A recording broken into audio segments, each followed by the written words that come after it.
ॐ शुक्लाम्भरधरं विष्णुं शशिवर्णं चतुर्भुजं प्रसन्नवदनं ध्यायेत् सर्वविघ्नोपशान्तये। ॐ सहना भवतु, सहनौ भुनक्तु, सह वीर्यं करवावहै, तेजस्विनावधीतमस्तु मा विद्विषावहै। ॐ शान्तिः शान्तिः शान्तिः। अगजानन पद्मार्कं गजाननमहर्निशम् अनेकदन्तं भक्तानाम् एकदन्तमुपास्महे। श्रीमहागणपतये नमः। गुरवे सर्वलोकानां विषजे भवरोगिणां निधये सर्वविद्यानां श्रीदक्षिणामूर्तये नमः। अस्मद्गुरुचरणारविन्दाभ्यां नमः। वसुदेवसुतं देवं कंसचाणूरमर्दनं देवकी परमानन्दं कृष्णं वन्दे जगद्गुरुम्। ज्ञानानन्दमयं देवं निर्मलस्फटिकाकृतिम् आधारं सर्वविद्यानां श्रीहयग्रीवमुपास्महे। श्रीहयग्रीवमूर्तये नमः। सरस्वती नमस्तुभ्यं कामरूपिणि विद्यारम्भं करिष्यामि सिद्धिर्भवतु मे सदा। श्रीमहासरस्वत्यै नमः। उमाकोमलहस्ताब्जसम्भावितललाटकम् हिरण्यकुण्डलं वन्दे कुमारं पुष्करस्वजं। வெற்றிவேல் முருகனுக்கு ஹரஹரோஹரா. லோகவீரியம் மகாபூஜ்யம் சர்வரக்ஷாகரம் விபும் பார்வதி ஹிருதயானந்தம் சாஸ்தாரம் பிரணமாம்யகம். சுவாமியே சரணமையப்பா. वागर्ताविव सम्पृक्तौ वागर्तप्रतिपत्तये जगतः पितरौ वन्दे पार्वती परमेश्वरौ। श्रीपार्वती परमेश्वराभ्यां नमः। कोमलं कूजयन् वेणुं श्यामलोऽयं कुमारकः वेदवेद्यं परब्रह्म तस्मै श्रीगुरवे नमः। अस्मद्गुरुचरणारविन्दाभ्यां नमः। श्रीकृष्ण गोविन्द हरे मुरारे श्रीनाथ नारायण वासुदेव। श्रीकृष्ण गोविन्द हरे मुरारे श्रीनाथ नारायण वासुदेव। श्रीकृष्ण गोविन्द हरे मुरारे श्रीनाथ नारायण वासुदेव। पीताम्बरं करविराजितचक्रशङ्खकौमोदकी सरसिजं करुणासमुद्रं राधासहायम् अतिसुन्दरमन्दहासं वातालयेशम् अनिशं हृदि भावयामि। कृष्णो रक्षतु मां चराचरगुरुः कृष्णं नमस्ये सदा। कृष्णेनैव सुरक्षितोऽहमसकृत् कृष्णाय दत्तं मनः। कृष्णादेव समुद्भवो मम विभो कृष्णस्य दासोऽस्म्यहम्। कृष्णे भक्तिरचञ्चलास्तु भगवन् हे कृष्ण तुभ्यं नमः। श्रीगुरुवायूरप्पा शरणं नम्राणां सन्निधत्ते सततमपि पुरस्तैरणभ्यर्थितानपि आर्तान् कामानजस्रं वितरति परमानन्दसान्द्रां गतिं च। इत्थं निःशेषलभ्यो निरवधिकफलः पारिजातो हरे त्वं क्षुद्रं तं शक्रवाटी द्रुममभिलषति व्यर्थमर्त्यव्रजोऽयं। श्रीगुरुवायूरप्पा शरणं श्रीभट्टपादम् अनिशं हृदि भावयामि। वंशी विभूषितकरात् नवनीरदाभात् पीताम्बरात् अरुणबिम्बफलादरोष्टात् पूर्णेन्दुसुन्दरमुखात् अरविन्दनेत्रात् कृष्णात् परं किमपि तत्त्वमहं न जाने। കൈരണ്ടും കൂപ്പി ഞാൻ വിടുമീരക്കുന്നു നീരജലോചന നിന്നോടായി. ഏതീനു മഞ്ഞനെ കുമ്പീരേണ്ട തോറു രീതിയിൽ നീ എന്നെ പാലിക്കെന്നായി. കൃഷ്ണ ഹരേ ജയ കൃഷ്ണ ഹരേ ജയ കൃഷ്ണ ഹരേ ജയ കൃഷ്ണ ഹരേ. Good morning, everyone. So we'll let's see here. Do a quick review of 66 and 67 today. Let's see who I had. Bhuvana, can you do one of the Dasakam 66 or 67? And Anita, Yeah. Sure. Sure, sir. Bhuvana, which one do you want to do, Bhuvana? 67. 6 பண்றேன்.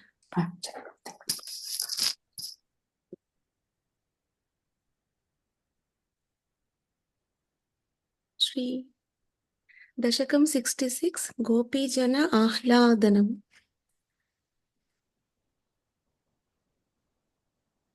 இந்த ராகம் மறந்து போச்சு. அது அந்த 4-line tune. உபயாதானாம் சுத்ருஷாம். Yeah, okay.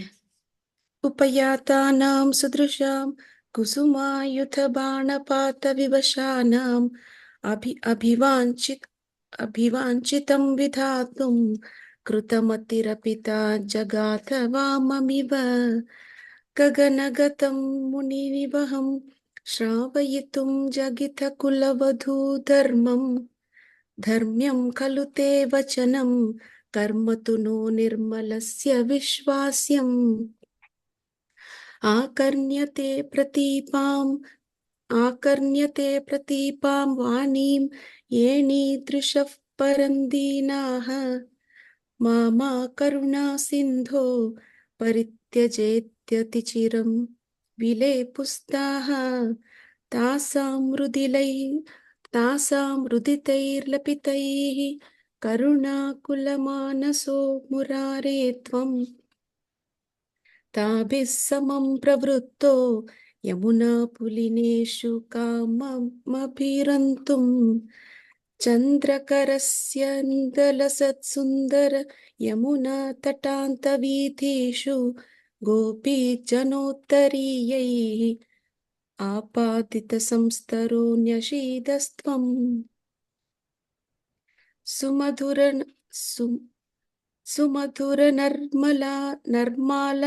नर्मालपनैः करसङ्ग्रहणैश्च चुम्बनोल्लासैः गाढालिङ्गनसङ्गैः त्वमङ्गनालोकमाकुली चकृषे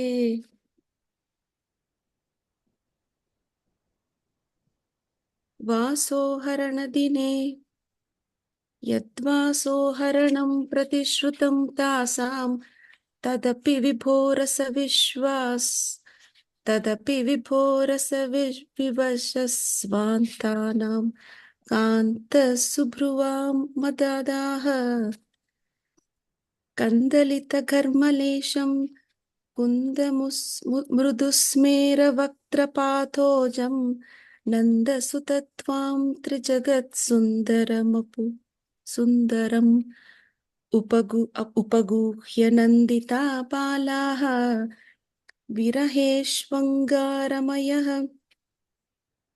शृङ्गारमयश्च सङ्गमे हि त्वं नितराम् अङ्गारमयः तत्र पुनः सङ्गमेऽपि चित्रमिदम् राधा तुङ्गपयोधर लोलुपात्मानम् आराधये भवन्तं पवनपुराधीश शमय सकलगदान् श्रीकृष्णाय परब्रह्मणे नमः।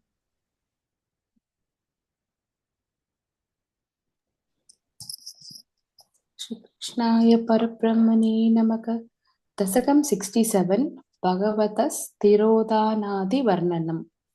स्फुरत्परानन्दरसात्मकेन त्वया समाधितपोकलीलाः असीममा आनन्दपरम्परन्नाः महान्तमापुर्मदम् अम्बुजाक्ष्यः।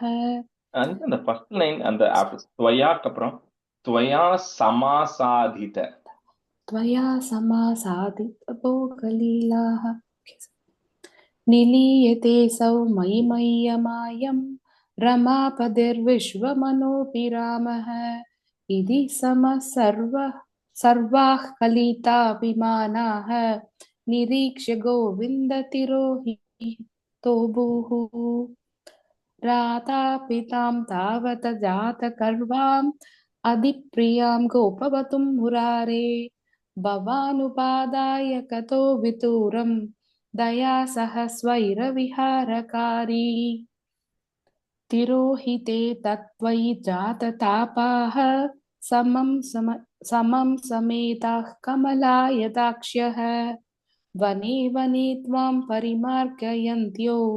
विषादमापुर्बहवन्नपारम् हासूदः कर्णिकार हा मल्लिके मालति बालवल्यः किं वीक्षितो नो हृदयैकचोरः इत्यादितास्त्वत्प्रणवा विलेपुः Prana Vilepuhu. Last line. प्रणवा सर Pravana. प्रवना विलेपुः निरीक्षतोऽयं शकिपङ्कजाक्षः पुरो ममेत्याकुलम् आलपन्ति त्वां पावना चक्षुषि वीक्ष्य काचित् तां शकीनां त्विगुनीचकार So in the last line, first word, Tapam. तापं शकीनां त्विगुनीचकार त्वता त्वमिक्कास्तयमुना तटान्ते तवानुचक्रुः किल चेष्टितानि विचित्य भूयोऽपि तथैव मानात् त्वया विमुक्तां तदृशुश्चरातां ततः समं ताविपिने समन्तात् तमोऽवतारावतिमार्क्यन्त्यः पुनर्विमिश्रा यमुना तटान्ते वृषं विलेपुश्चजगुर्गुणांस्ते तदा व्यथा शङ्कुलमानसानां व्रजाङ्गनानां करुणैकसिन्धो जगत्त्रयी मोहनात्मा त्वं प्रातुरासि रयिमन्तहासि सन्तिग्धशन्तदर्शनमात्मकान्तं त्वां वीक्ष्य तन्व्यः सहसा तदानीं किं न चक्रुः प्रमथादिपारात् सत्वं कदात्पालय मारुतेश Right, let's start with 68. So I think looks like Mridula ji got disconnected. She was telling she might get disconnected. Okay. So the 68, 69, I'll tell the meaning of 68 quickly. So we saw like this, we said the Pancha Adhyayam of Rasa Krida, right? We said 65, 6, 7, 8 and 9, 69, 5 Dashakams. And we already saw the 3 Dashakams. So in 65, we saw how on an autumn night, Krishna was playing the Venuganam, which captivated all the Gopikas. So they all left everything they had and came. That was happening in 65. Then in 66, because they've come, Krishna was really a little bit testing them. So he was saying that you should not be leaving, abandoning everything and coming. You don't have to be in person with me to really, realize me completely. So you have to go back. He was kind of pushing back on it. But because they were so determined, he said, that's fine. 66. Then in 67, we saw how the pride of the Gopikas went up because they thought that, that I am next to Krishna. So they were feeling very haughty and proud, because of which Krishna then suddenly disappeared. And then once they realized, how much they miss Krishna, and then they were in that state of despair and tears, at that time, then Krishna came back. So that's what happened at the end of Dashakam 67. So 68 and 69, the 68 is the kind of the final thing, and 69 is the actual Rasa Krida that happens. So 68, to some extent, is really talking about the union. You can kind of think of it as individual soul union with the Paramatma, right? To that extent. And and we'll kind of go through the summary here. So when Krishna comes back, of course the Gopikas are filled with overwhelming joy, because when you lose something and then you get it back, right? So they are really all the intense longing they had. So they really feel that Krishna has finally come back and they have blessed them. Now, everybody individually reacts to this joy or an incident in different ways. And that's how the Gopikas are reacting. So there are some Gopikas who, the moment they saw Krishna, they just completely froze, right? So because they're just filled with such intense bliss that they're unable to even move. So this is kind of saying that, just by looking at Krishna, I'm at peace with myself, right? And then they are in a state of bliss that they don't have to go near Krishna, they don't have to touch Krishna, they don't have to do anything else. They just are standing unmoved, right? Because they're just in a state of bliss by looking at Krishna. So that is how one set of gopikas, react to Krishna coming back. Then there's a second set of gopikas who, like, you can also realize, see this in your own life, right? How different people react to others. So second, some set of gopika are saying that, what, I want to feel Krishna's touch. So some of those gopikas take Krishna's hand and kind of put them in their heart because they want to kind of feel Krishna's touch. So that's a way that they are realizing. And the moment Krishna touches them, they suddenly have horripilation all over their body. And that just says that, that Krishna, you are going to be sitting in my heart. And, we want to always feel your touch. That's how I can relate to you. That's the second set of gopikas. Then there is a third set of gopikas who are worried that Krishna might go off again. So the way they are doing is saying, Krishna, for us, it's not about just looking at you, not just touching you. We want to always feel that you are going to be with us, right? So kind of what they do is, when somebody is, you don't want them to leave, you kind of, what they do is they take the arms of Krishna and hold it around their neck. So they hold the arms tightly because they don't want Krishna to leave. So that is kind of more like a protective embrace, right? So they don't want Krishna to leave and they're holding on to Krishna. That is how some react.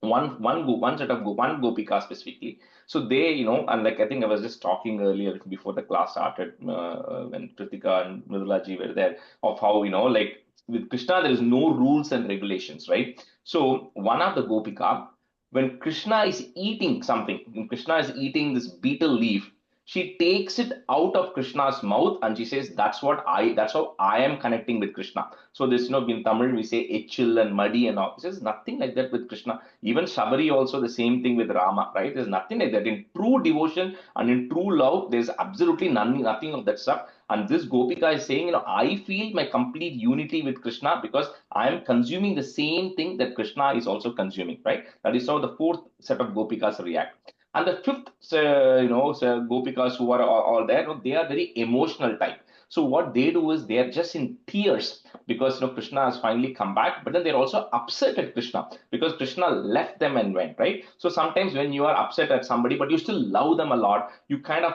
push back, saying, why did you do this? I'm not going to be with you anymore because you left me and went. And that is how they are reacting because that is their reaction. But it doesn't matter how each of them react, each one has a different reaction to Krishna coming back. And then they're all in a state of bliss. So, once Krishna then comes back, then, he tells them that, listen, me leaving you going last time in the previous, earlier was not to cause you dissatisfaction.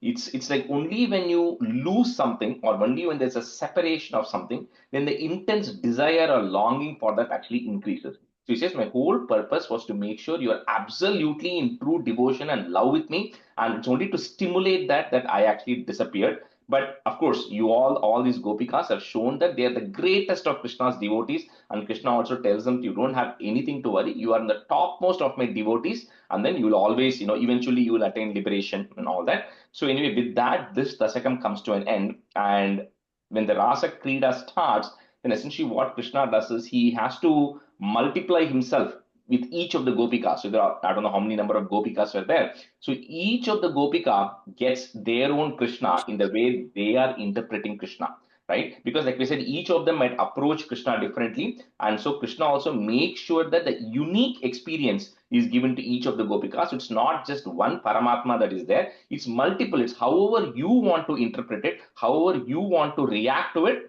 God will react back to you in a very similar way, right? So that's the understand concept here of Krishna multiplying himself, showing that I'm omnipresent. And if you want to be in absolute love with me, that's fine. If you want to be in true bhakti with me, that is fine. If you want to treat me as a friend, that is fine. Because I will react back to you in a very similar way. That way we can more connect, right? So with that, this Dashakam comes to an end. And then again, then 69 is the actual Rasa Krida dance that happens. So these two dashakams are very beautiful dashakams in terms of how you say that. But unfortunately, I'm not musically talented, so Anala, even my saying of it is not going to be that great. But some of you who can appreciate music will enjoy this. Okay, so we'll start with 68. See. Okay, Mridulaji, I see you're back. Okay. All right. So maybe Gayatri, you can be a student, and Ravi, you can be a student for 68. So this one, the way we'll do 68 is we're going to insert the word Krishna So if you you might have 2 lines or 4 lines. I don't know how your script is, but you kind of think of it as 4 lines when you put the commas. We want to insert the word Krishna in between each of those 4 lines. Okay. So you'll have to kind of maybe put a marking to say K or something like that so you know what is coming. So the first one, Tava Bilokanat Krishna Gopika Janaha, comma, Pramada Sankulaha is there because Krishna is going to come next after that. Put a ich to join. Pramada Sankulah Krishna Pankajekshana Amrita Dharaya Krishna Sampluta Iba Stimitatam Dadus you have. So that is there, it will go away. That is coming because the next word is Tvat Purogata.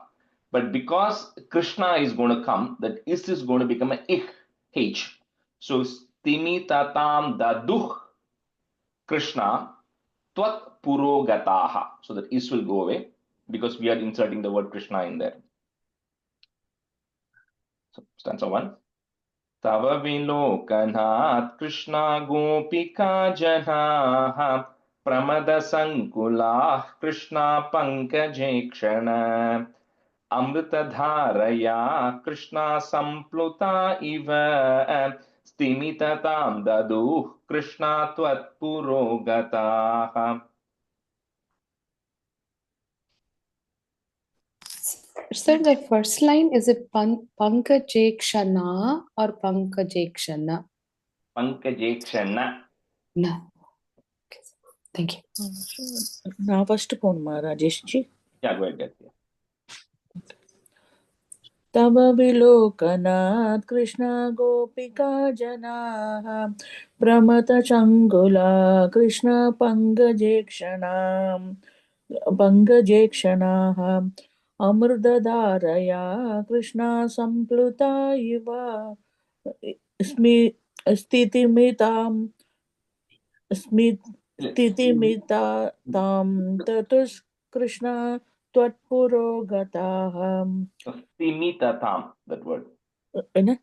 Stimitatam. Timitatam. Okay. Stimitatam. Okay.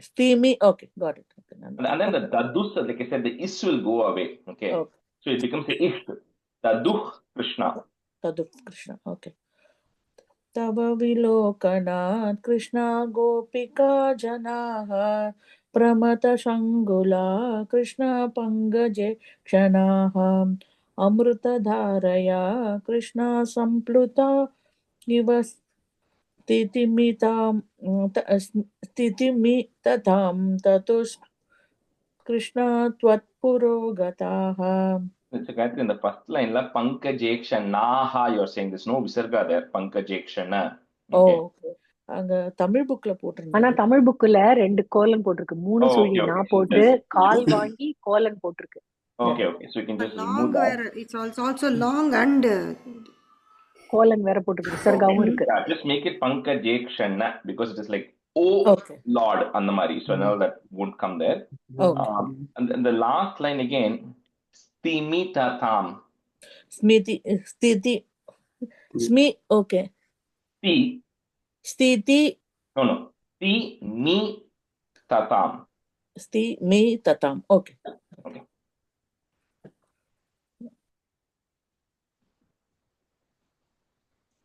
You go ahead, Ravi.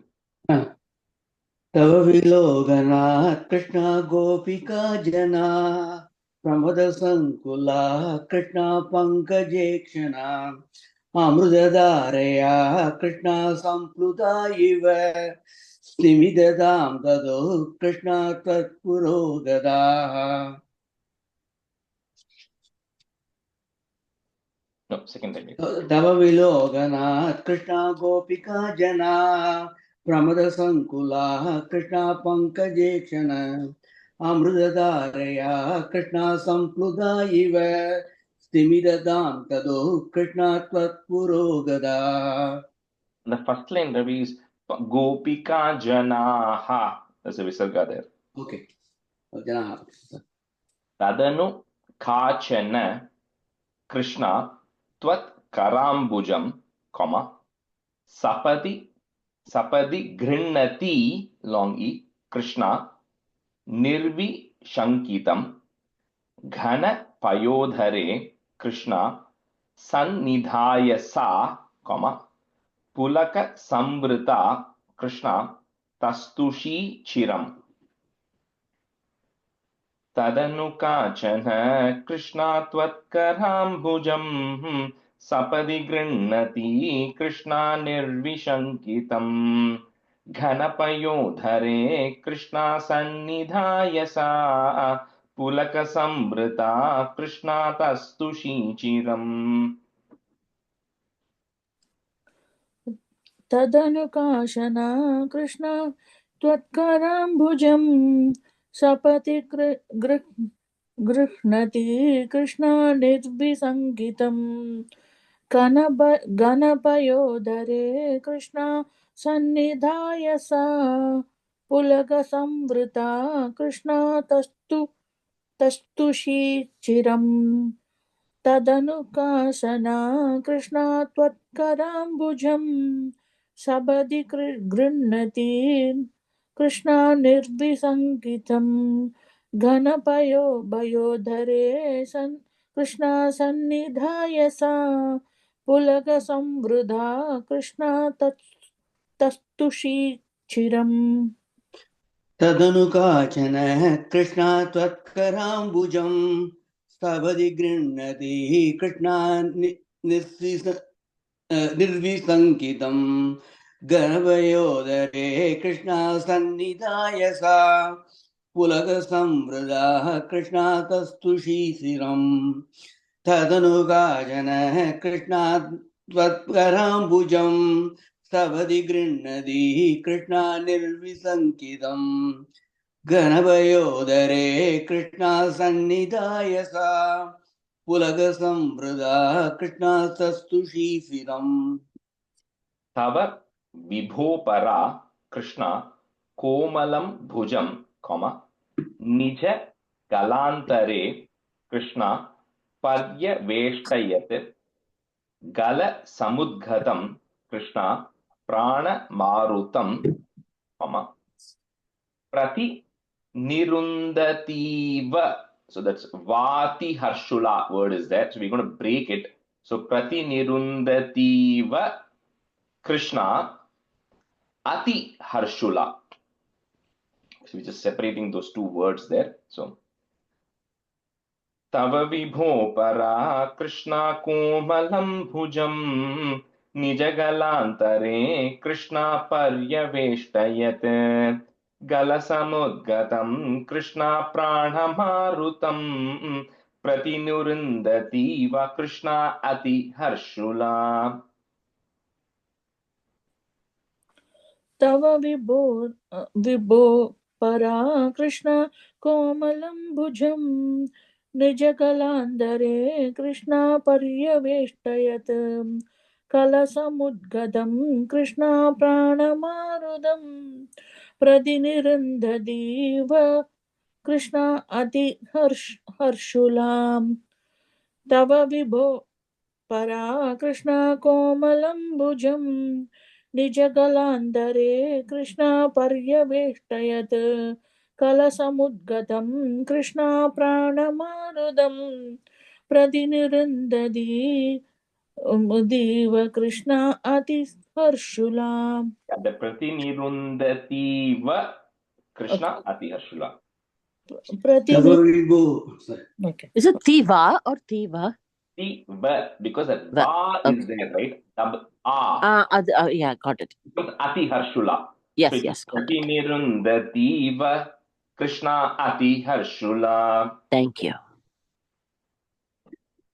Tava Vibho Para Krishna Komalam Bhujam Nijagalantare Krishna Paryaveshtayat Kalasamudgadam Krishna Pranamarudam Pradinirundadiva Krishna Adi Harshula. Tava Vibho Para Krishna Komalam Bhujam Nijagalantare Krishna Paryaveshtayat कलसमुद्गदं Krishna प्राणमारुतं प्रलिनुरन्ददीव Krishna अधिहर्षुला अपगत त्रपा Krishna कापि कामिनी long e comma तव मुकाम्बुजात् कृष्णा पूग चर्वितं प्रतिगृह्यतद्.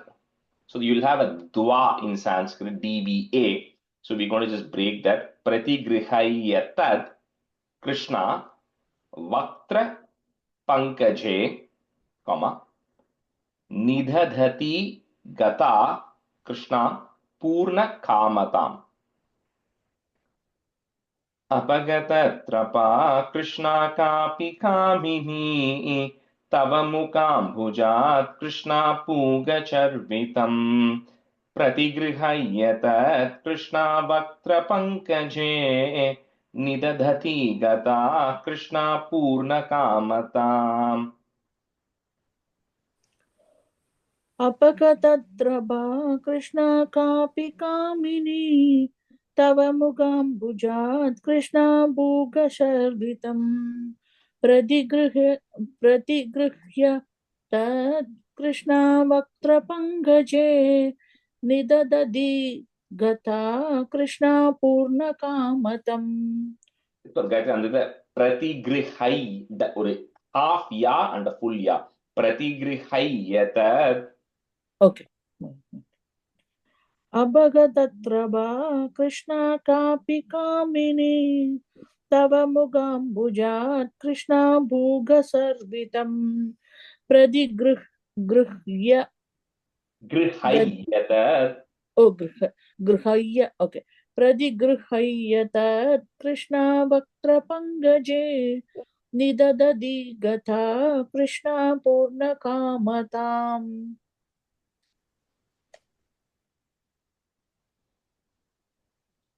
अभगदत्रपा कृष्णा कापि कामिनी तव मुगाम्बुजात् कृष्णा भूगसर्वितं प्रतिगृह्यतत् कृष्णा वक्त्रपङ्कजे निदधति गदा कृष्णा पूर्णकामताम् अभगदप्रभा कृष्णा कापि कामिनी तव मुगाम्बुजात् कृष्णा भूगसर्वितं प्रतिगृह्यतत् कृष्णा वक्त्रपङ्कजे निदधति गदा कृष्णा पूर्णकामताम् विकरुणो वने कृष्णा संविहाय माम. So that ma that is there, we'll break it. Mam, comma. Next word will start with the a. Apagatosi ka Krishna twamiha sprishet iti saroshaya Krishna tavadekaya, comma sajala lochanam Krishna vikshito bhavan. विकरुणो वने कृष्णा संविहाय माम् अपगतोऽसि का कृष्णा त्वामिह स्पृशेत् इति सरोषया कृष्णा तावदेकया सजललोचनं कृष्णा वीक्षितो भवान्. Rajeshree, Yeah. எனக்கு இந்த புக்ல 2 மா இருக்கேங்க. விகரணோவனே சம்பிஹாயம்மான்னு சொன்னீங்க, அப்புறமா மான் இருக்கு. அது Another ma? No, it should be, there's only one ma. Ma, there should be one ma which we are breaking into im and a. அப்பகத். So it becomes apagatosi. That ma will become im and a, right? So ma. So I should catch up one ma இங்க. Yeah, I think you probably have an extra ma then. Yeah. Extra ma. Yeah.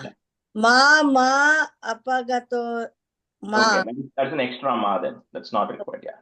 Okay, thank you. विकर्णो वने कृष्णा संविहाय माम् अपगतोऽसि कात् कृष्णा वामिह स्पृशेत् इति सरोषया कृष्णा तावदेकया सजनलोचनं कृष्णा वीक्षितो भवान्. Kathy, in the first line, twa, it sound. Tvamiha sprishet. Okay. Okay. Vikarano vane Krishna samvihaya mam apagadosi katva abagi apagadosi katvami Krishna. tvamiha No, tvami. Apagadotika Krishna Tvamiha sprishet. Okay. Vikarano vane Krishna samvihaya mam apagadosi kat Krishna tvamiha sprishet. Idi saroshaya Krishna tavadekaya sajanalochanam Krishna vikshito bhavan.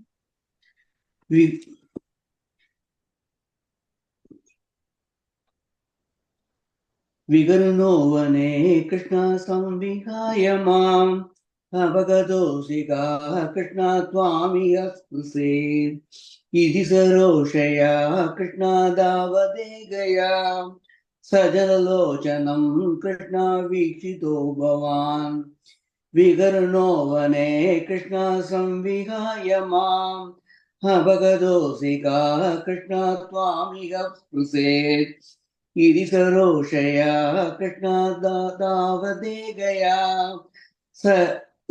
सजसलोचनं Krishna वीक्षितो भवान्. Ravi, and the last line, sajala lochanam. Okay. Iti mudakulaihi. So that after mudakulai, you have the vallavi, there's a ir, right? So that becomes a visarga. So, but because Krishna is going to come, that becomes an ih sound. So, iti mudakulai Krishna vallavi janaihi. That ir sound will not be there. Okay. Mudakulai Krishna vallavi janaihi, comma. Samam upagato Krishna yamune tate mridu kuchambaraihi. Is there again put a ih sound to join. Kuchambarai Krishna kalpitasane, comma, ghusrna bhasure Krishna paryashobhataha. इति मुदाकुलैः कृष्णावल्लभीजनैः सममुपागतो कृष्णायामुने तटे मृदुकुचाम्बरैः कृष्णाकल्पितासने घुसृणभासुरे कृष्णपर्यशोभताः. इति मुदाकुलैः कृष्णावल्लभीजनैः सममुपगतो कृष्णायामुने तटे मृदुकुचाम्बरैः कृष्णाकल्पितासने घुसृबासुरे कृष्णपर्यशोभताः.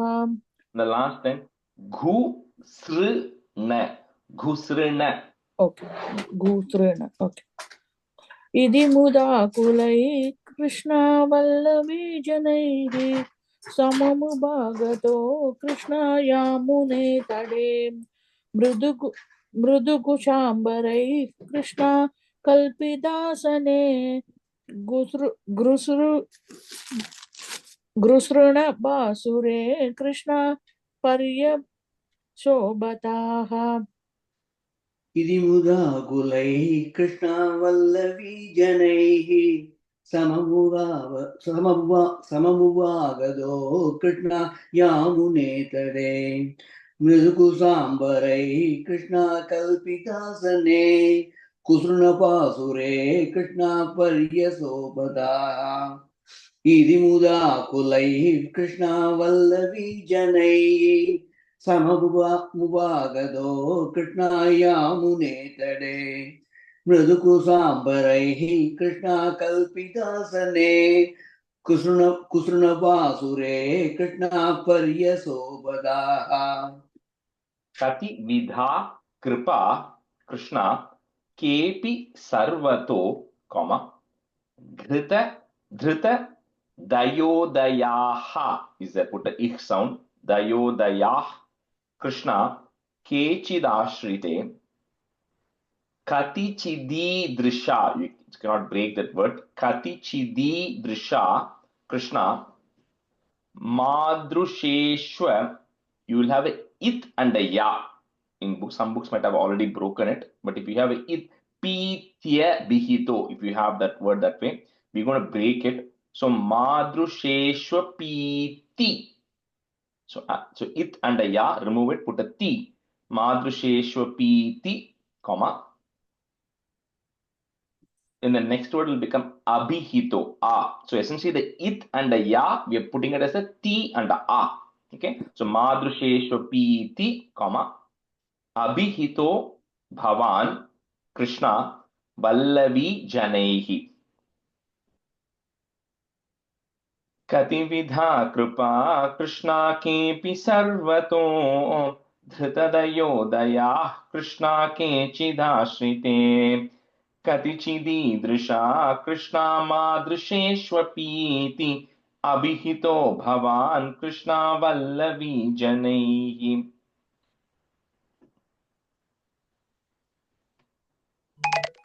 Hello. Gadivida Kruba Krishna. Once again, what are you, Nusha?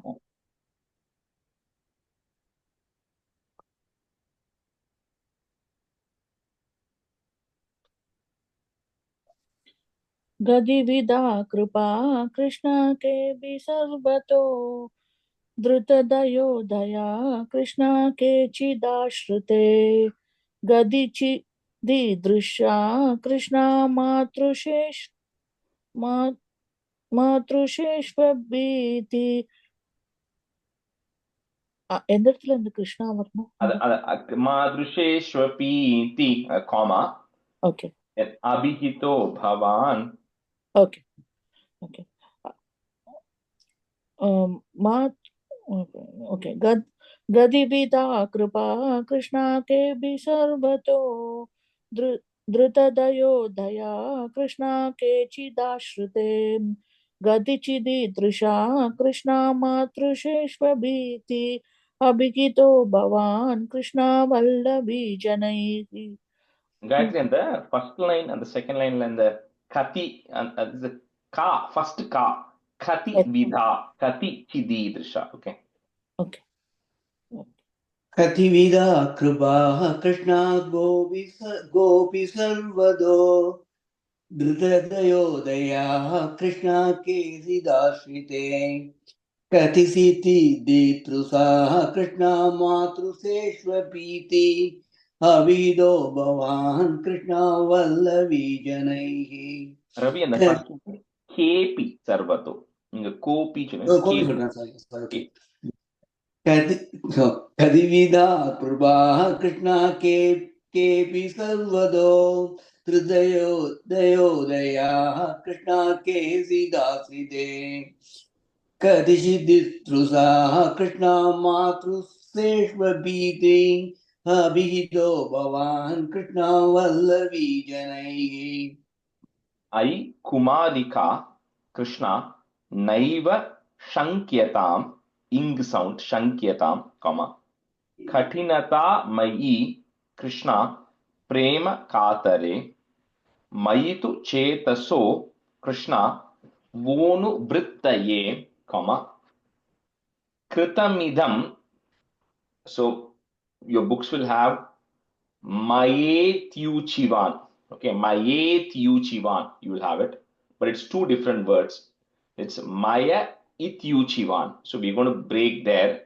So Kritamidam Maya Krishna Ityuchivan Bhavan. Those are the two words there. So Kritamidam Maya Krishna Ityuchivan Bhavan. So it is Maya, the long sound, right, sir? Long Not sound. Maya. Thank you, sir. Yeah. Maya Krishna Ityuchivan Bhavan. Ayi kumarika Krishna naiva shankyatam khatinata mahi Krishna prema katare mayitu chetaso Krishna vonu vrittaye कृतमिदं मया कृष्ण इत्यूचिवान् भवान्.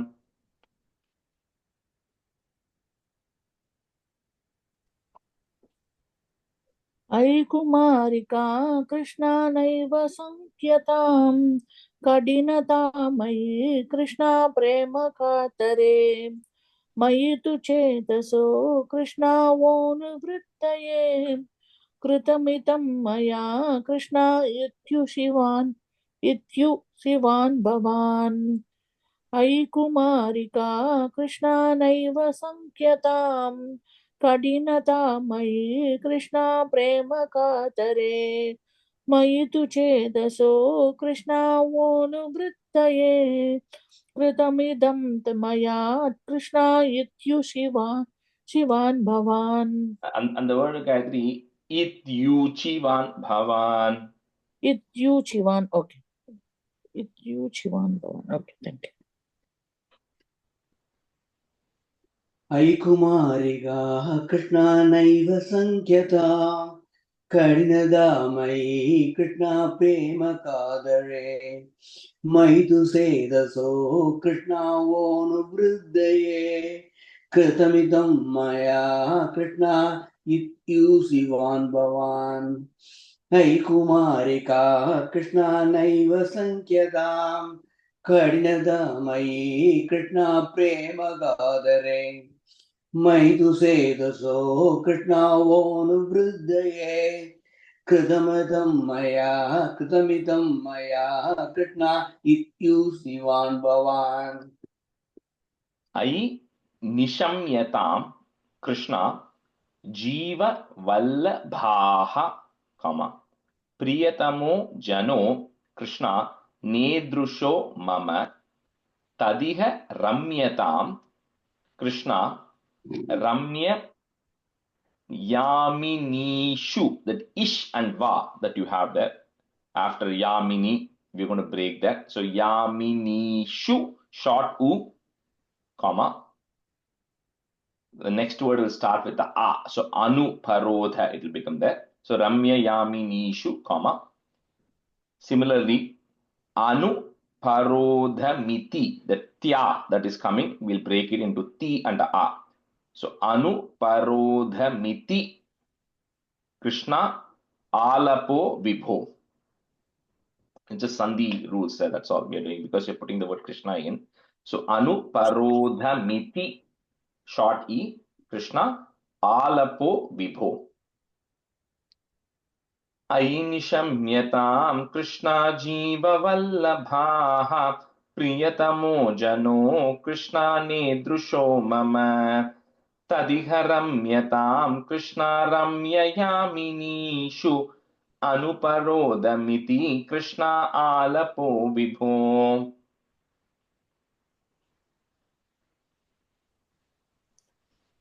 अयि निशम्यतां कृष्णा जीववल्लभाः प्रियतमो जनो कृष्णा नेतृषो मम दधिह रम्यतां Krishna रम्ययामिनीषु अनुबरोदमिति Krishna Alapo Vibho. आलपो विभो. अयि निशम्यतां कृष्णा जीववल्लभाः प्रियतमो जनो कृष्णा नेतृषो मम दधिह रम्यतां कृष्णा रम्ययामिनीषु अनुबरोदमिति कृष्णा आलभो विभो. अयि निशम्यतां कृष्णा जीववल्लभाः प्रियतमो जनो कृष्णा नेतृसो मम तदिह रम्यतां कृष्णा रम्ययामिनीषु अनुबरोदमिति कृष्णा आलभो विभो. अयि निशम्यतां कृष्णा जीववल्लभाः प्रियतमो जनाः कृष्णा नेतृसो मम तदिह रम्यतां कृष्णा रम्ययामिनीषु अनुपरोदमिति कृष्णा आलभो विभो. And the second line, Ravi, Priyatamo Jano. Okay. Yeah. Iti Giradikam Krishna Moda Meduraihi. Visargan, comma, Moda Meduraihi. Next, on top of the Vraja, the ir that is there, that will go away. Vraja Vadu Janaihi. Put the ih to join. Vadu Janaih.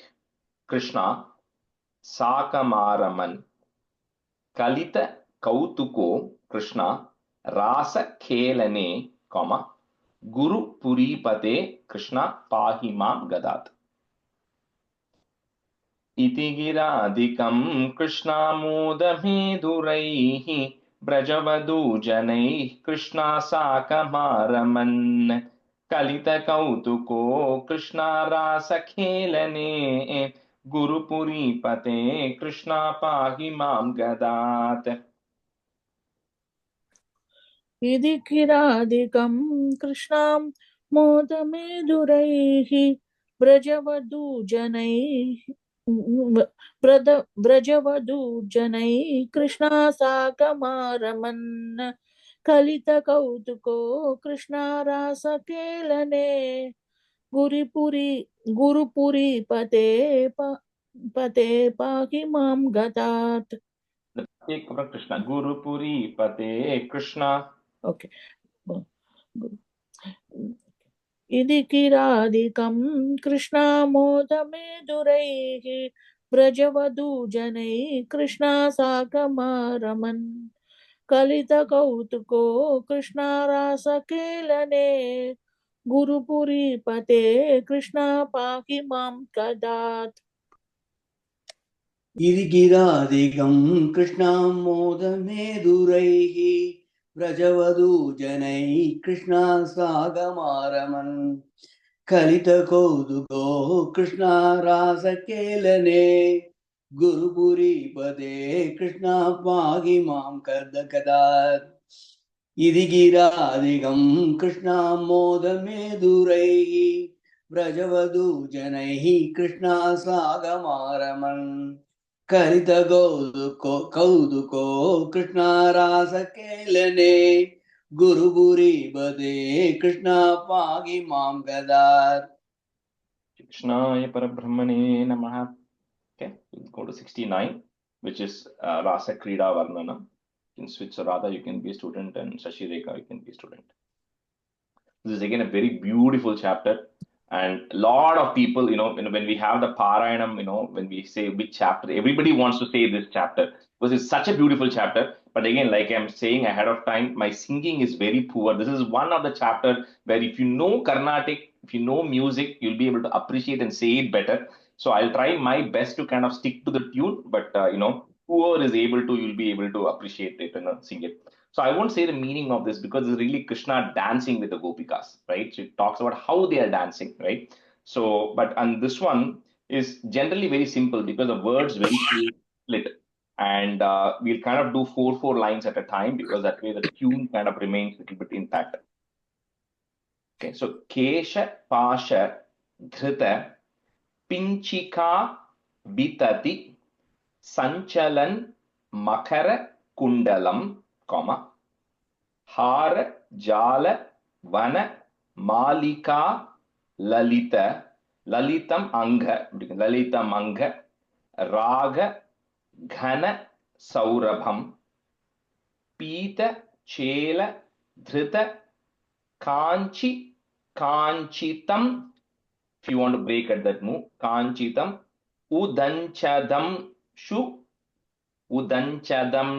Mani Nupuram, comma, Rasa Keli Paribhushitam Tava Hi Rupamisha Kalayamahe. So all of this is going to be no pause in between. We'll do the full line there.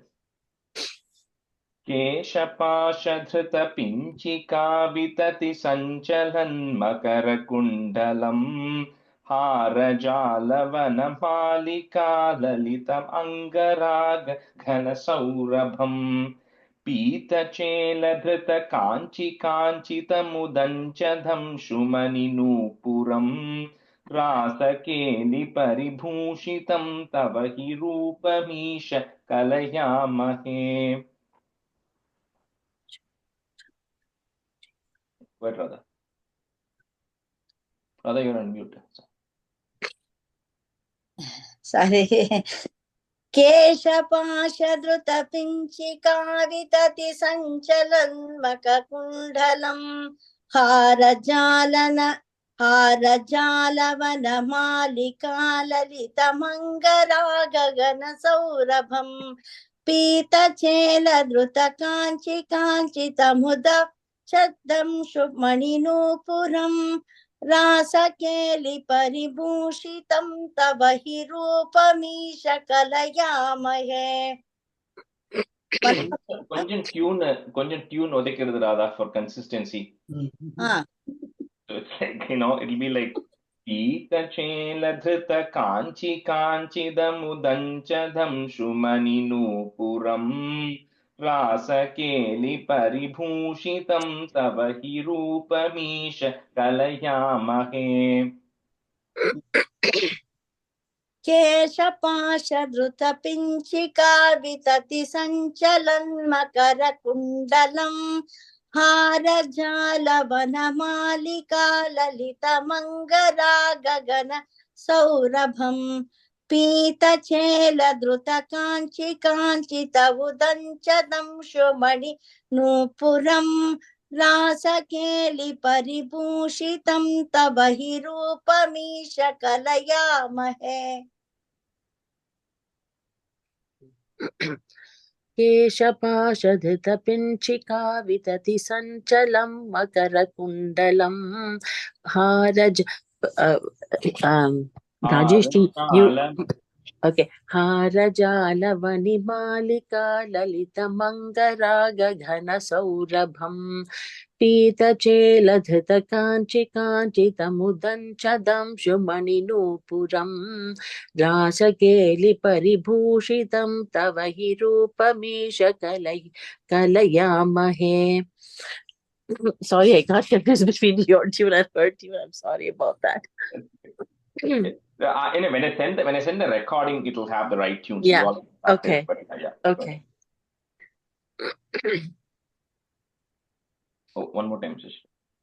Okay. केशपाशधृतपिञ्चिका वितति सञ्चलं मकरकुण्डलं हारजालवनमालिका ललितमङ्गरागघनसौरभम् पीतचेलधृत Kanchi काञ्चितमुदञ्चदंशुमणिनूपुरम् रासकेलि परिभूषितं तव हि रूपमीश कलयामहे. Shashi, you can go first, and rather you go after her, because I think Shashilekha is able to at least closely align to this, so she might, Well, I've done this so many times. I won't change my tune. I know what my tune. Even if somebody says different, I know what I changed your tune. Sorry. That always happens in every class because it's tuned, right? So it's a little bit hard, but it's a very easy chapter though. Tavadeva Krita Mandane Kalita Kanchulika Kucha Mandale, Ganda Lola Mani Kundale Yuvati Mandaleta Harimandale Antara Sakala Sundari long E Sundari Yugalam Indira Ramana Sancharan, Manjulam Tadanu Rasa Kelimai Kanchanabha Samupadadhaha Tavadeva Krita Mandhane Kalita Kanchulika Kucha Mandale Gandalola Mani Kundale Yuvati Mandale Tapari Mandale Antara Sakala Sundari Yugalam Indira Ramana Sancharan Manjulam Tadhanurasa Keli Mayi Kanchanaba Samupadadhaha. Tavadeva Kritamanda मण्डने कलितकञ्चुलीककुचमण्डले गण्डलोलमणिकुण्डले युवतिमण्डलेऽथ परिमण्डले अन्तरा सकलसुन्दरी युगलमिन्दिरा रमणसञ्चरन् मञ्जुलां तदनुरासकेलिमयि कञ्जनाभसमुपादधाः. Just on the first and third line mattum beginning, right? Maybe Okay. you probably know music better than I do, but Tavadeva Okay. Okay. Antarasa. Okay. तावदेव कृतमण्डने कलितकञ्चुलीककुचमण्डले कण्डलोलमणिकुण्डले युवतिमण्डलेऽथ परिमण्डले अन्तरा, is that correct? अन्तरा सकलसुन्दरी युगलमिन्दिरा रमणसञ्चरन् मञ्जुलां तदनुरासकेलिमयि कञ्जनाभसमुपादधाः. We'll get it eventually. Sorry about that. तावदेव कृतमण्डने कलितकुञ्जलीककुचमण्डने गण्डलोलमणिकुण्डले युवतिमण्डले तपरिमण्डले अन्तरा सकलसुन्दरी युगलमिन्दिरा रमणसञ्चरन् मञ्जुलां तदनुरासकेलिमयि कञ्जनाभसमुपादधाः. அது கண்டலோல, அது எப்படி tune அது? Gandalolamanikundaலே. Oh, okay. சரி சார், சரி சார். அந்த first line Dada kalita kanchulika. I think you said kunchulika or something. Kanchulika. நீங்க ஆல்ட்ரேச்சே. तावदेव कृतमण्डने कलितकञ्चुलीककुचमण्डले गण्डलोलमणिकुण्डले युवतिमण्डले तपरिमण्डले अन्तरा सकलसुन्दरी युगलमिन्दिरा रमणसञ्चरन् मञ्जुलां तदनुरासकेलिमयि कञ्जनाभसमुपादधाः. Vasudev. Go ahead. No, that's okay.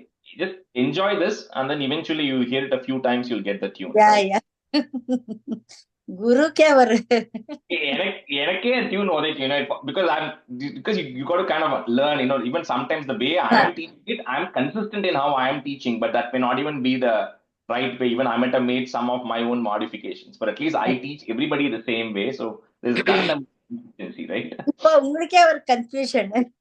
எனக்கு கன்ஃபியூஷன் எனக்கு கரெக்டா வந்துரும், but I don't know if mine is, I'm even saying it proper with Shruti and Gamakam and all, if I'm putting it properly, right?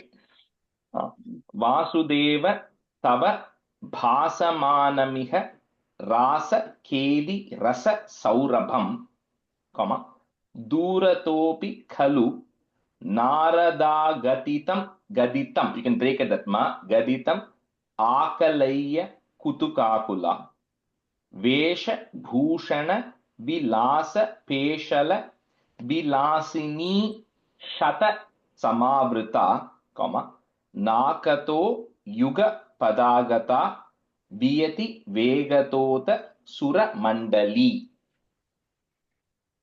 Vasudeva tava bhasamanamiha rasakeli rasa saurabham duratopi kalu narada gaditamakalaya kutukakula veshabhushana vilasa peshala vilasini shata samavrita nakato yuga padagata viyati vegatota suramandali. Vasudev तव भासमानमिह रासकेलिरससौरभं दूरतोऽपि खलु नारदा गदितमाकलय्य कुतुकाकुलां वेशभूषणविलासपेशलविलासिनी शतसमावृता नाकतो युगपदा गता वियति वेगतोऽथ सुरमण्डली. वासुदेव तव भासमानमिह रासकेलिरससौरभं दूरतोऽपि खलु नारदागदितमाकलय्य कुतुकाकुला वेशभूषणविलासपेशलविलासिनि शतसमावृता नाकतो युगपदागता वियति वेगतोऽथ सुरमण्डली. I think you got it, Shashireka. Okay, thank you. Okay. Vasudev तव भासमानमिह रासकेलिरससंरभं दूरतोऽपि खलु नारदागदितमाकलय्य कुतुकाकुला वेशभूषणविलासशेषविलासिनी शतसामृता नाकतो युगपदागता वियति वेगतोऽथ सुरमण्डनी वासुदेव तव भासमानमिह रासकेलिरससौरभं दूरतोऽपि खलु नारदागदितमाकलय्य कुतुकाकुला वेशभूषणविलासशेष विलासिनी शतसमावृता नाकतो युगपदागता वियति वेगतोऽथ सुरमण्डली. And then the third line, and the Vilasa, next word is Peshala. Vilasa Peshala. Oh. I think you said something different there. Bhushana. Bhushana Vilasa. Oh, no, Vilasa Sheshan sonne. Vilasa Peshala. Yeah. Vilasa Peshala. That's all. Venu Nada Krita Tana Dana. First is a ta, second is a da. Tana Dana Kala Gana Raga Gati Yojana. Put a plus. Lobhaniya Mridhu Pada Pata Krita Tala Melana Manoharam. So this is a dance, right? You kind of has to go with the beat, right? When you're singing this song. Pani Sankwanita. So qua sound. Sankwanita Kankanam Cha Muhuramsa Lambita Karambujam, comma Shroni Bimba Chaladambaram Bhajata Rasakeli Rasa Dambaram. Venunada Krita Tana Dhana Kalagana Raga Gati Yojana Lobhaniya Mridupada Pata Krita Tala Melana Manoharam Pani Sankwanita Kankanam Chamuhuram Salambita Karambujam Shroni Bimba Chaladambaram Bhajata Rasakeli Rasadambaram. Venunadakrit tana dan krita tana dana, right? Dana. Okay. Venunadakrita tana dana. Please repeat it. Say that again. Dana. Okay, I have this dana. Okay. Venunadakrita tana dana kalagana raga kadiyojana lobhaniya mridupada pata krita tala melana manoharam pani sankvanita kankanam cham muhuram salambita karambujam shroni bimba Jaladambaram bhajata rasakeli rasadambaram Venunadakrita tana dana kalagana raga gati yojana lobhaniya mridupada pata krita tala melana manoharam pani sankvanita kankanam chamuhuram salambita karambujam shroni bimba Chaladambaram bhajata rasakeli rasadambaram. Venu वेणुनादकृततानधानकलघानरागगतियोजना लोभनीय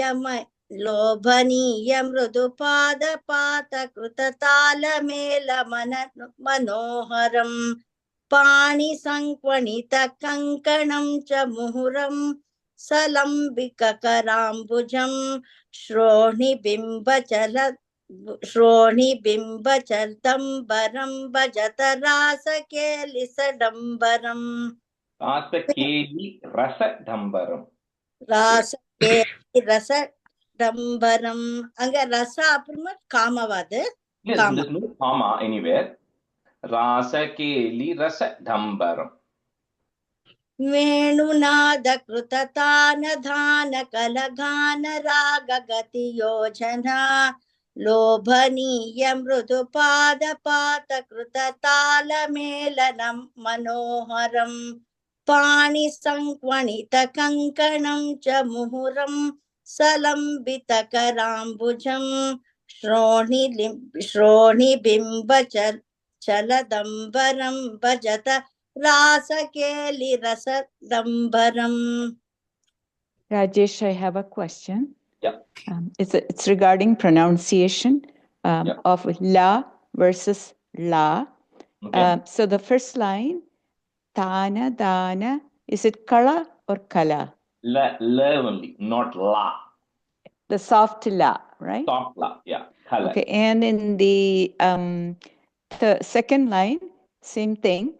It says Tala Melana. Shouldn't be Tala Melana for beats? No, it's just the regular talam only. La, first soft la. Patakruta Tala Melanam, right? Yeah, but it's only the Sanskrit, at least in this text, mostly it is majority of the places is only the, originally there was no, la was not even there. It got added later in Sanskrit. So, but most of these things, it is just la. Just first soft la only. Tala Melana Manoharam. Okay. And same thing for the last line. Rasa Keli Rasadambaram, right? La. Soft la. Okay. Soft la. Thank you. I don't know who else is following Sanskrit book. Ratiji, you're following Sanskrit book, right? Or you're following Malayalam, Sanskrit, right? Yeah, it's only this regular la only is there. I think in some places I've seen the la come. In Malayalam, we use la. Yeah, Malayalam use the la thing, but this is just soft la. In Sanskrit, it is la. La, that's the soft la. Thank you. Stanza 5. So the first word in stanza 5, some of you may have spardaya, some of you may have shraddaya. If you have spardaya, you change it to shraddaya. Okay?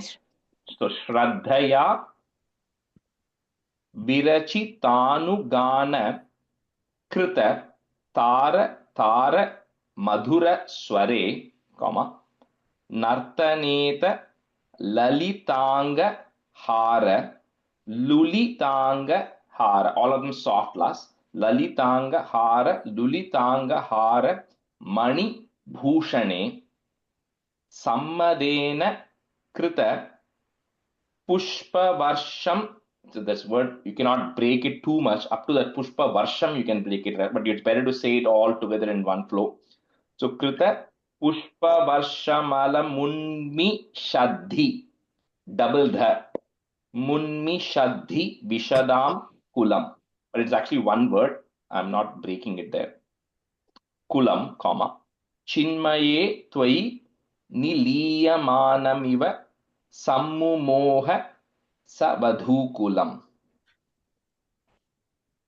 Shraddhaya virachitanughana krita tara madhura sware nartane talalitangahara lulitangahara manibhushane sammadena krita pushpa varshamala munmishaddhi vishadam kulam chinmaye tvayi niliyamanamiva sammumoha savadhukulam. Shraddhaya virachitanughana krita tara madhura sware nartane thalalitangahara lulitangahara manibhushane सम्मदेन कृतपुष्पवर्षमलमुन्मिष श्रद्धिविशदां कुलम् विसदां कुलं चिन्मये त्वयि निलीयमानमिव सम्मुमोह सवधूकुलम् श्रद्धया विरचितानुगानकृततारतारमधुरस्वरे नर्तनेऽथ ललिताङ्गहारमणिभूषणे सम्मदेन कृतपुष्पवर्षमलमुन्मि श्रद्धिविशदां कुलम्. Is it Vishadam or Visadam? Vishadam. Okay.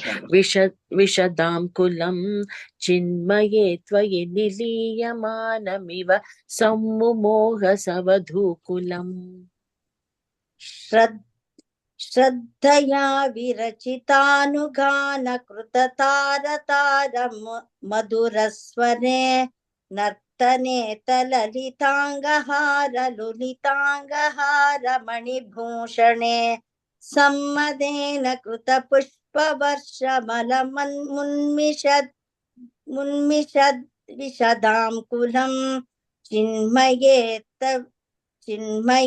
त्वयि निलीयमानमिव सम्मुमोह सवधूकुलम् दूकलम् सवधूकुलं श्रद्धया विरचितानुगानकृततारतारमधुरस्वरे नर्तने तललिताङ्गहारलुलिताङ्गहारमणिभूषणे सम्मदेन कृतपुष्पवर्षमलमुन्मिषद्दि विशदां कुलं चिन्मये त्वयि निलीयमानमिव सम्मुमोह सवधूकुलम्. Swinna double na, sanna double na, tanu vallari tadanu kapi nama pashupangana, comma, kantam amsam. So that word, I'm going to break it into three if you want to say it that way. Kantam amsam avalambhate sma tava tanti bhara mukulekshana काचिदाचलित Kuntala नव पटीर सार घन सौरभम comma वंचनेन तव संचुचुंब भुजम अंचितोरु पुलकांकुरा स्विन्नसन्नतनु वल्लरी तदनु कापि नाम पशुपांगना कांतमं समवलंबते स्म तव तान्ति भारमुकुलेक्षणा काचिदाचलित कुन्तला नवपटीरसार घन सौरभं वंचनेन तव संचुचुंब भुजमंचितोरु पुलकांकुरा स्विन्नसन्नतनु वल्लरी तदनु कापि नाम पशुपाङ्गना कान्तमं समवलम्बते स्म तव तान्ति भारमुकुलेक्षणा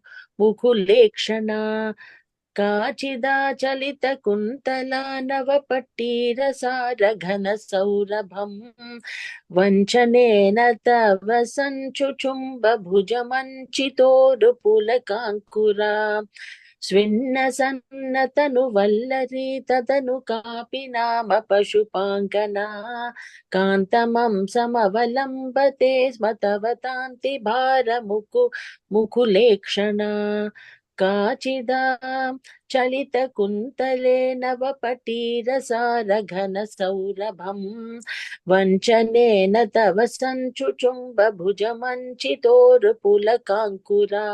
The third line, second time you say something different. Kachida chalita kuntala. काचिदाचलित Kuntala नवपटीरसार घन सौरभम्. Okay, thank you. स्विन्नसन्नतनु విన్నసన్నతను వల్లనీ తదను కాపి నామ పశుపాంగన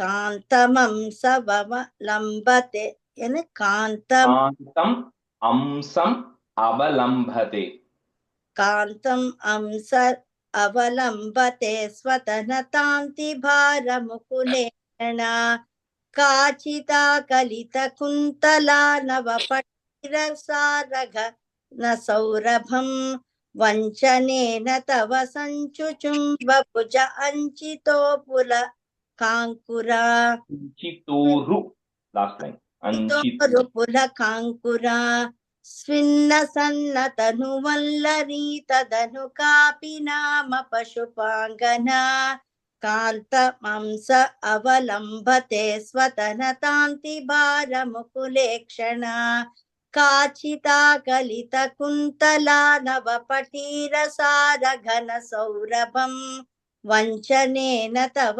సంచుచుంబభుజ అంచితోరు పుల కాంకురా. On the second line, Radha, after the word sma, the word is thava tanti bara. Smatava tanti. Again, the thava, you were saying something else there. Kantamam samavalambate smatava. Smatava tanti bharamukulekshana. Smatava. Kapi ganda bhuvi sannidhaya nija gandam akulita. You can break it that ma. Gandam akulita kundalam, comma. Punya pura nidhiranva vapa tava puga charvita rasamritam indira vihruti mandiram bhuvana sundaram hi natanantare, comma. Tvamavapya dhaduranganaha, put a ih sound to join, dhaduranganah kimu sammadonmada dashantaram. Kapi ganda bhuvi sannidhaya nija gandamakulita kundalam punya pura nidiranva vapatava puga charvita rasamritam indira bihruti mandiram bhuvana sundaram hi natanantare tvamavapya daduranganah kimuna sammadon madadashantaram. See one time. Okay. कापि कण्डभुवि सन्निधाय निजगण्डमाकुलितकुण्डलं पुण्यपूरनिधिरन्ववाप तव पूगचर्वितरसामृतम् इन्दिराविहृतिमन्दिरं भुवनसुन्दरं हि नटनान्तरे त्वामवाप्यदधूरङ्गनः किमु न दशान्तरम् कापि गण्डभुवि सन्निधाय निजगण्डमाकुलितकुण्डलं पुण्यपूरनिधिरन्ववाप तव पूगचर्वितरसामृतम् इन्दिरावृहितिमन्दिरं भुवनसुन्दरं हि नटनान्तरे त्वामवाप्य दधुरङ्गनः किमु न सम्मदोन्मद Madadashantaram. The third line. Madadashantaram. Yeah. Sammadon mada dashantaram. Sammadon mada dashantaram. The third line, Radha, Indira vihruti. Vihruti, okay. Indira vihruti mandiram bhuvana sundaram hi natanantare. Stanza 8, we'll do one more and stop today. Kanamisha diratam kramena kila vadhya melanam uparatham, comma, brahma sammada rasakulaha, put a is to join, rasakulas sadasi kevalam nanruturanganaha navidhannapi cha nivikam kimapi kuntalimapi cha kanchuleen, comma, jyotishamapi kadambakam divi vilambitam kimaparam bruve. I think we'll have time to do two times. You can do this. Ghanamisha viratam kramena kila vadhyamelanamuparatam Brahma sammadara sakula sadasi kevalam naruturanganaha navidhannapi cha nivikam kimapi kuntalimapi cha kanchulim jyotishamapi kadambakam divi vilambitam kimaparam bruve. Did you say 2 times? Yeah, we can say 2 times. Yeah. Okay.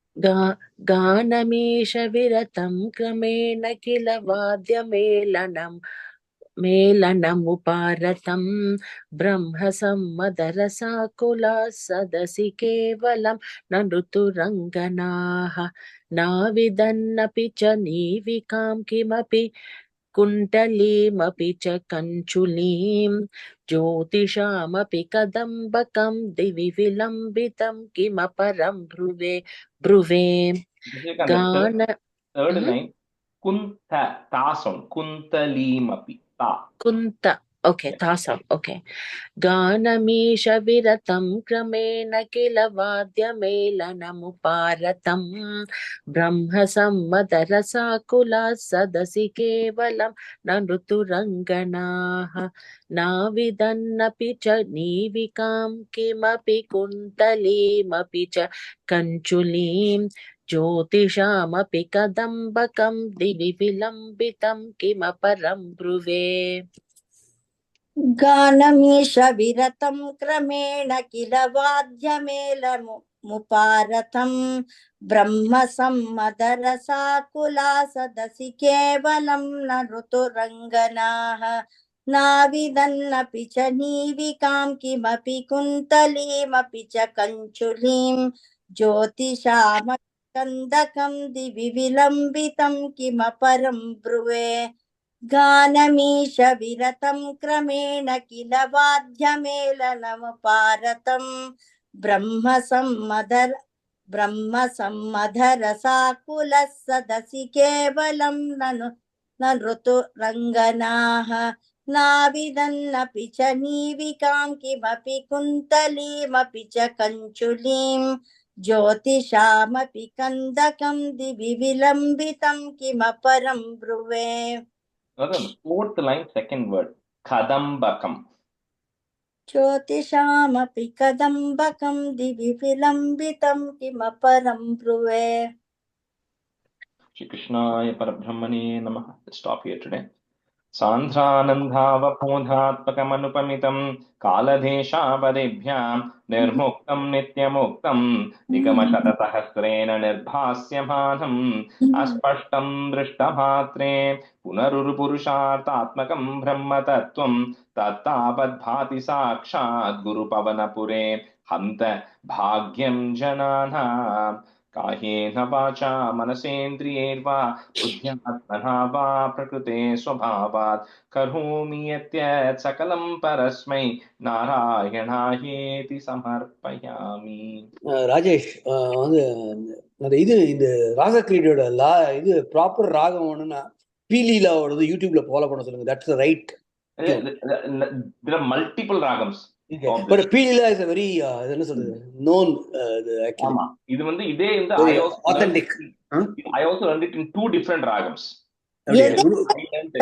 Ravi எது சொல்றீங்க நீங்க? பீலீலாவோட Thanks Ravi. அவ நாராயணியத்துக்கு she is known for that actually. அப்படியே பீலீலாவா? ஆமா அவளோட ராகம் தான் correct actually. Rajesh டியூனே வேற ஆயிடுச்சு அப்போ. When you're chanting, you do playing with you, you know. That's okay. That's okay. If you really want to practice it, na. அது கேட்டேன். Very much interested in music na பண்ணலாம். நான் தான் கேட்டேன் அத. Thank you. பீலீலாவா? தமிழ்ல இருக்கா? தமிழ்ல இருக்கா? தமிழ்ல இருக்கு. பாடுறது என்ன ஸ்லோகம் வந்து அப்படியே if you follow it, you can just follow it. Tune தானே உங்களுக்கு மெயினா. Correct. They வந்து like depending on who you go, there's so many variations because it's a musical one, right? So people who are musically they will create their own variations and do it. ஆமா என் book Tamil புக்லயே ஒரு ராகம் but you போட்டிருக்கு. follow one thing that is better. இல்ல entire நாராயணியமே பாட்டா இருக்கு. ஆமா அது வேற. That is also there, but the problem Tamil புக்லயே பார்த்தா they give you the ragam that you can. Correct. Sindhu Bhairavi தான் 67க்கு 68க்கு சிந்து பைரவி கொடுத்திருக்கு. a ragam attached to it, so which means you can sing it. That's what it is. Yeah, a lot of people sing it, and that's the thing is, if you know singing, it's great, right? Because then you appreciate and sing.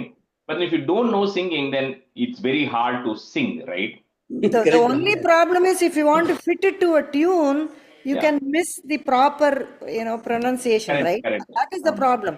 Singing, you have to be careful. So இல்ல ராகமாலிகால் போட்டிருக்காவா இது ராசலீலா?